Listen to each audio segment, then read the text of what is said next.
Buenos días, buenas tardes, buenas noches, queridos Hans Brothers. Cada vez que alguien dice que una aparición está aprobada por la Iglesia, parece que se abre una especie de multiverso católico en las redes sociales y en las conversaciones de sobremesa. Por un lado están los que creen que a partir de ese preciso momento es obligatorio tragarse cada detalle al pie de la letra. Por otro, los que descartan todo de un plumazo diciendo que es pura sugestión. Y en medio se encuentran un montón de gente que empieza a reenviar supuestos mensajes y cadenas de WhatsApp con muchísimo más entusiasmo que criterio. Pero la Iglesia, que lleva 2000 años tratando con los pliegues del alma humana, no funciona a base de impulsos ni de modas de internet. Es comprensible que nos pase esto, porque todos buscamos certezas y que tu vecino no te joda las grabaciones. Eso también buscamos. Y a veces queremos sentir que el cielo rompe su silencio de modo espectacular en medio de una vida diaria que se nos hace cuesta arriba. El problema aparece cuando la fe se convierte en una búsqueda ansiosa de lo extraordinario, como si el evangelio que ya conocemos no fuera suficiente para sostenernos. Por eso, cuando la Iglesia estudia una supuesta aparición, no lo hace para apagar el asombro ante lo sagrado, sino para proteger la libertad espiritual de los fieles y separar lo que puede venir del Espíritu Santo de lo que quizá nace de nuestra imaginación, de una sugestión colectiva o de intereses bastante menos celestiales. Si quieres entender ese tema, vamos para allá. Y es que para entender esto, lo primero es marcar una frontera que ningún fenómeno, por más espectacular que parezca, puede cruzar jamás. Jesucristo. En él, Dios ya nos ha dicho todo lo necesario para nuestra salvación. No hay una segunda parte del Evangelio escondida en un mensaje privado, ni la fe necesita una actualización de software cada vez que alguien dice haber visto algo extraordinario. El derecho de la Iglesia no se inventa estas cosas sobre la marcha, lo tiene asentado en su constitución teológica más sagrada. Si abrimos el Catecismo de la Iglesia Católica en su número 67, vemos que no se anda con rodeos. Nos recuerda que a lo largo de los siglos ha habido revelaciones llamadas privadas, algunas de las cuales han sido reconocidas por la autoridad de la Iglesia. Estas, sin embargo, no pertenecen al depósito de la fe. Su función no es la de mejorar o completar la revelación definitiva de Cristo, sino la de ayudar a vivirla más plenamente en una cierta época de la historia. Es decir, una aparición, por más hermosa que sea y por muy reconocida que esté, no añade una sola coma al Evangelio, ni sirve para medir la ortodoxia de nadie. Una persona puede tener una vida espiritual muy seria, una devoción preciosa a la Virgen María y caminar en plena comunión con la Iglesia sin organizar su día a día alrededor de videntes, secretos o profecías. Las apariciones verdaderas no traen verdades nuevas. En todo caso, ayudan a mirar con más fuerza el Evangelio que ya tenemos. Todo lo que pretenda corregir la palabra de Dios o ponerse a su misma altura, sencillamente no viene del cielo, porque Dios no se desdice de sí mismo. Y alguno dirá, a ver, si esto es así, si resulta que el Evangelio ya está completo y que nadie va a ser menos católico por no seguir el último fenómeno de moda, uno podría preguntarse con total sensatez, bueno, entonces, ¿por qué la Iglesia se toma tantas molestias? ¿Por qué gasta tiempo, recursos y expertos en derecho en estudiar si una imagen se mueve o si alguien dice recibir mensajes del cielo? Y la respuesta es tan sencilla como profunda. Lo hace por puro cuidado pastoral. La Iglesia no se acerca a estas situaciones con un cubo de agua fría para apagar los brotes de la fe que puedan nacer en el corazón de la gente, sino que lo hace porque sabe que donde hay una experiencia espiritual intensa, siempre hay seres humanos de por medio, y donde estamos nosotros, con nuestro barro del día a día, las cosas se pueden torcer con una facilidad pasmosa. Es verdad que en torno a estos fenómenos pueden brotar frutos asombrosos, personas que vuelven a confesarse después de años de distancia, familias que recuperan la oración, o una corriente espiritual que sostiene la vida de muchos. Eso es el trigo y hay que reconocerlo. Pero el terreno de lo extraordinario también atrae engaño, manipulación psicológica, afán de protagonismo, negocio,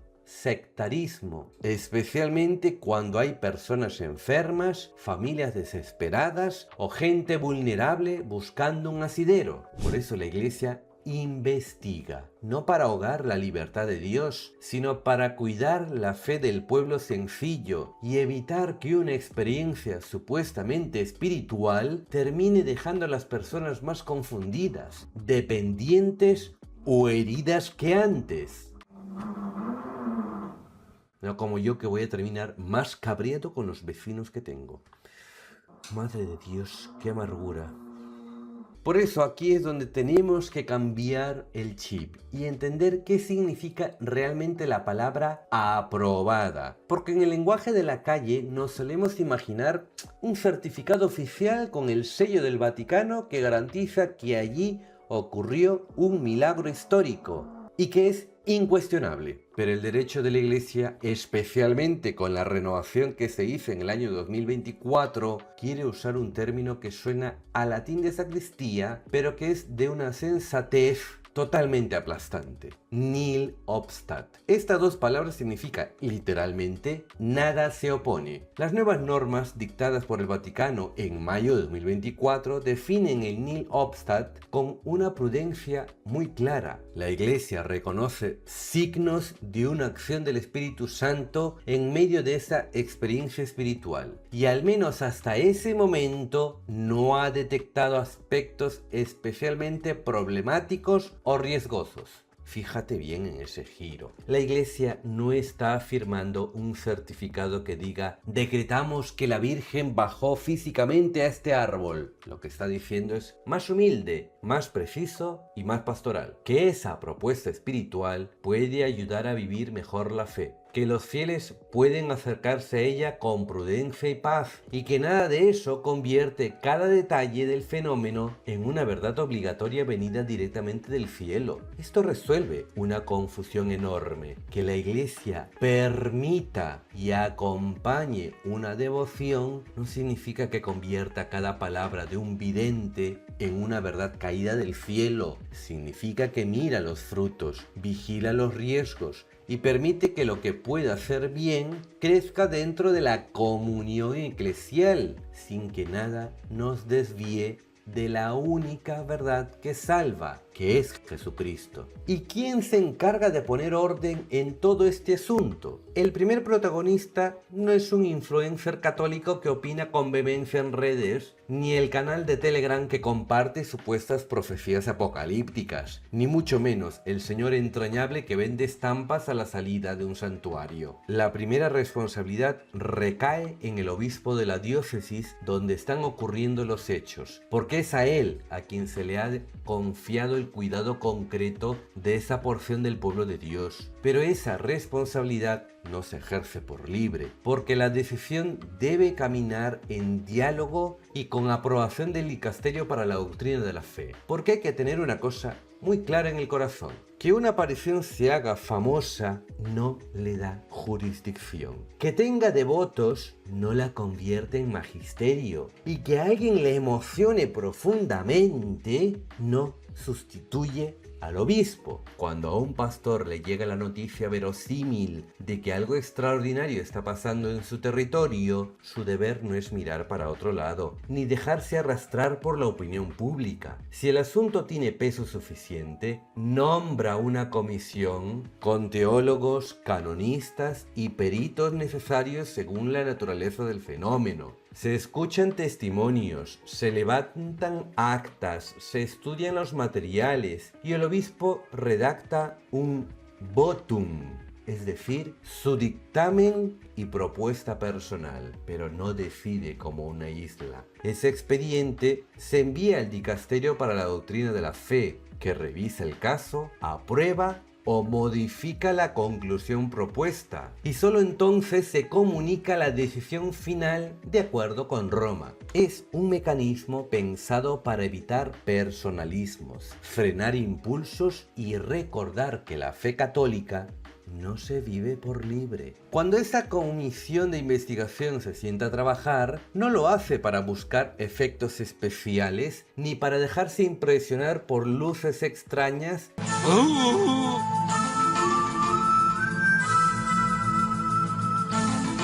o testimonios emocionantes. Lo que hace la Iglesia es mirar con seriedad todo lo que rodea el fenómeno, porque sabe muy bien que el enemigo se esconde en los detalles. Seamos realistas y hablemos con el corazón en la mano. No basta con que haya lágrimas en una imagen. También hay que mirar si hay lágrimas en la doctrina, en la obediencia y en la cartera de la gente. Por eso, el primer punto que se examina con lupa es a las personas, a los presuntos videntes. La Iglesia no busca místicos de pasarela ni superhéroes espirituales. Busca personas equilibradas psicológicamente, honestas, sinceras y humildes. Y la humildad en estos casos se nota mucho en la capacidad de obedecer y colaborar con la autoridad de la Iglesia. Si alguien afirma que habla todas las tardes con el cielo, pero luego es incapaz de escuchar a su párroco, insulta a los que dudan de él o ignora las indicaciones de su obispo, ahí hay una señal de alarma muy seria. Después se examina el mensaje. La Iglesia mira si lo que se atribuye al cielo es compatible con la fe y la moral católica, sin rarezas doctrinales ni obsesiones que deformen el Evangelio. Si los supuestos mensajes introducen una teología torcida, una fijación enfermiza con el fin del mundo, o si ponen a Jesucristo en segundo plano para convertir a la Virgen en una especie de divina o de autoridad paralela a la Iglesia, ese fenómeno empieza a oler muy mal. El tercer gran bloque es el de los frutos y los riesgos, que suelen ser las dos caras de la misma moneda. Los pastores miran si allí hay conversiones reales, si la gente vuelve a los sacramentos y si crece la caridad y la comunión con la Iglesia, o si por el contrario, lo que se está alimentando es una burbuja cerrada de fanatismo, de histeria colectiva y de dependencia emocional hacia un líder o un grupo. El derecho de la Iglesia es muy serio cuando detecta que se está usando lo sagrado como una herramienta de poder para dominar conciencias, cometer abusos de cualquier tipo o para montar un negocio lucrativo a costa de la fe y de las necesidades de los más vulnerables. Y por último, la Iglesia no le tiene ningún miedo a la verdad, ni tampoco a la ciencia. Se recogen los materiales, las fotografías, los vídeos y los objetos extraordinarios para someterlos a análisis técnicos y científicos rigurosos, cuidando siempre con el respeto debido todo lo que roce el misterio, especialmente cuando lo que se está juzgando es algo tan sagrado como una hostia que supuestamente sangra en el altar. No se deja nada al azar, porque el discernimiento no es una cuestión de corazonadas, sino un acto de amor a la verdad que limpia el terreno de trampas humanas para que lo único que brille sea la acción del Espíritu Santo. Y precisamente por eso la Iglesia no responde a estos casos con un simple milagro o ¡fraude! No, las normas actuales ofrecen 6 salidas posibles, porque entre una devoción fecunda y un engaño peligroso puede haber situaciones muy distintas que necesitan ser acompañadas, corregidas o frenadas. El primer escalón, el que ya conocemos, es el Nil Obstat, es la luz verde prudente. Un ejemplo reciente lo tenemos en la experiencia espiritual vinculada al santuario de la Madonna dello Scoglio en Italia. Al aplicar esta categoría, el Vaticano no firmó un acta notarial del milagro, sino que reconoció frutos espirituales, permitió acompañar pastoralmente esa devoción y recordó que no se estaba declarando el carácter sobrenatural del fenómeno. Es decir, puedes acercarte con paz, pero sin convertir esa experiencia en dogma personal. Pero ¿qué pasa si el árbol está dando buenos frutos, pero algunas ramas empiezan a crecer torcidas? Ahí entra la segunda opción, llamada Preoculis Abeatur. Tung tung tung tung sahur. Anomali mengerikan yang hanya keluar pada sahur. Konon katanya kalau ada orang yang dipanggil, Que funciona como un semáforo en amarillo. Significa que se reconocen cosas muy valiosas en esa experiencia, pero al mismo tiempo se han detectado focos de confusión, mensajes ambiguos o pequeños riesgos que exigen que los pastores intervengan para aclarar las cosas y limpiar el terreno antes de que la situación vaya a más. Editor, por favor, luego pon en pantalla los nombres estos en latín, que si no se va a liar, ¿vale? La tercera salida se llama Curatur y se aplica cuando el fenómeno ya se ha extendido muchísimo y está dejando huellas espirituales reales en la gente, pero los problemas o las divisiones que genera en la comunidad son significativos. En este caso, la iglesia decide no alimentar ni promover la aparición, pero tampoco la prohíbe de golpe para no herir a los fieles que van de buena fe. Lo que hace es asumir la gestión pastoral del lugar, enviando sacerdotes y guías preparados para tomar las riendas, reorientar esa devoción y sanar lo que se haya deformado por el camino. El cuarto escenario es muy curioso y nos enseña a separar el mensaje del mensajero. Se conoce como submandato. Aquí el problema no está necesariamente en la experiencia original, sino en las personas o los grupos que se han adueñado de ella. Ocurre cuando un presunto vidente o una asociación civil empiezan a usar las supuestas apariciones para ganar dinero, acumular poder, cometer actos inmorales o montar una estructura religiosa paralela a espaldas del obispo. La iglesia entonces interviene de forma directa sobre esas personas, apartándolas y quitándoles el control de la situación para proteger la fe y la dignidad del pueblo sencillo. A partir de aquí, entramos ya en la zona de peligro. El quinto escalón es el prohibetur et obstruatur, una prohibición en toda regla. Se aplica cuando los problemas y riesgos son graves, hasta el punto de que la iglesia debe declarar públicamente que no está permitida la adhesión a ese fenómeno. No se trata de fastidiar la devoción de nadie, sino de evitar confusión, escándalo o daños reales en la fe de los sencillos. Y la última salida, el final de la escala legal, es la Declaratio de non supernaturalitate. Aquí la iglesia concluye, apoyándose en hechos y pruebas, que ese fenómeno concreto no tiene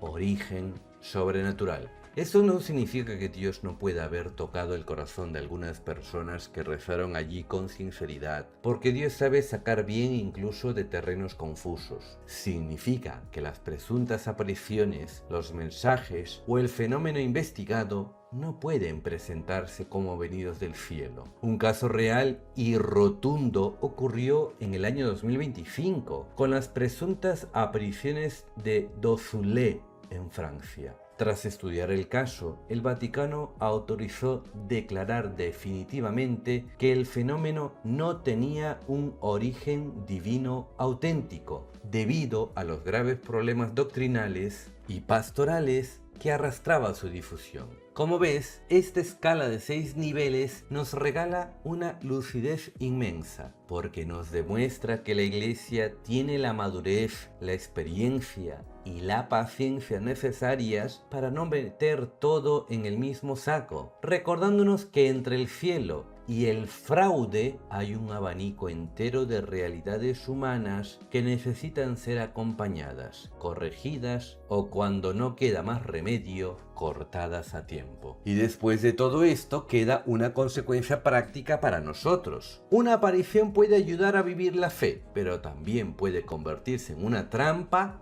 si la absolutizamos, si la usamos para juzgar a los demás o si dejamos que sustituya lo ordinario de la vida cristiana. Lo primero que tenemos que desterrar es la costumbre de convertir las apariciones en un termómetro de la fe ajena. No eres más católico por creer en un fenómeno concreto, ni tu vecino es menos cristiano por mirarlo con prudente escepticismo. Las normas de 2024 han dejado claro que incluso cuando hay nihil obstat, ningún fiel está obligado a dar asentimiento de fe. Tu fidelidad a Dios se mide en el Evangelio, en los sacramentos y en el amor al prójimo, no en el número de santuarios que tengas apuntados en tu historial de peregrinaciones. Y esto nos lleva a otra regla de oro que nunca debemos olvidar. Jamás sigas un supuesto mensaje del cielo que te empuje a levantar la voz o rebelarte contra tu obispo. Si un vidente, por muy buena prensa que tenga o por muchas cosas asombrosas que parezca hacer, te pide que desconfíe de los pastores, que te apartes de tu comunidad parroquial o te consideres parte de un grupo de elegidos que posee la verdad oculta que los demás no ven, huye de ahí sin mirar atrás. ¡Corre!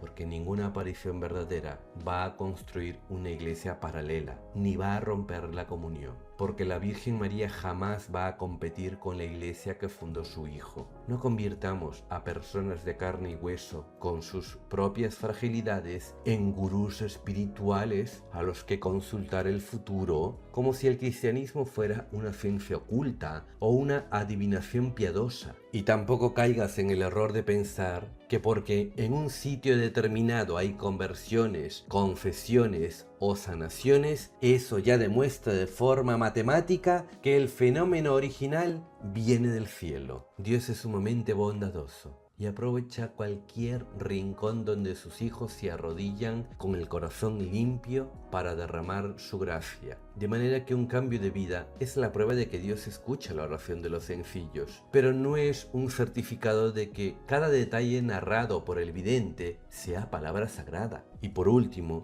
te lo pido de corazón, no consumas estos temas como si fueran el entretenimiento religioso de la semana, como si las apariciones fueran la serie de moda de una plataforma de televisión o el cotilleo espiritual con el que rellenar el aburrimiento en las redes sociales. El misterio de Dios merece un respeto profundo, y pasar el día buscando el último vídeo con música épica y profecías alarmistas solo consigue vaciar el alma por dentro, llenarnos de una ansiedad que no viene del espíritu y apartarnos de lo que de verdad importa, que es descubrir a Jesús en el hermano que tenemos al lado, en el silencio de la oración diaria y en la fidelidad a la vida ordinaria, que es donde al fin y al cabo se juega nuestra santidad. Y es que al final lo que descubrimos no es una iglesia fría o temerosa de lo extraordinario, sino una iglesia que discierne. No desprecia el misterio, pero tampoco canoniza cualquier escalofrío. Cuando algo viene de Dios, no necesita romper la comunión con los pastores, corregir el evangelio, ni convertir la fe de la gente en dependencia de un vidente o de un lugar. Si una devoción te ayuda a mirar más a Cristo, volver a los sacramentos y amar mejor a los que tienes cerca, la iglesia puede acompañarla con alegría y prudencia. Pero si te aparta de la comunidad, te llena de ansiedad o te encierra en una espiritualidad de secretos y mensajes alarmistas, aunque venga envuelta en incienso, internet y lágrimas conmovedoras, hay que tener muchísimo cuidado. No busquemos en el cielo señales espectaculares, cuando ya tenemos el milagro más grande esperándonos cada día, cada domingo en el altar. Búscale allí, donde ha querido quedarse, en en el cuerpo de Cristo sacramental y en el cuerpo de su iglesia del que formas parte. Amén, hermano. Y se acabó.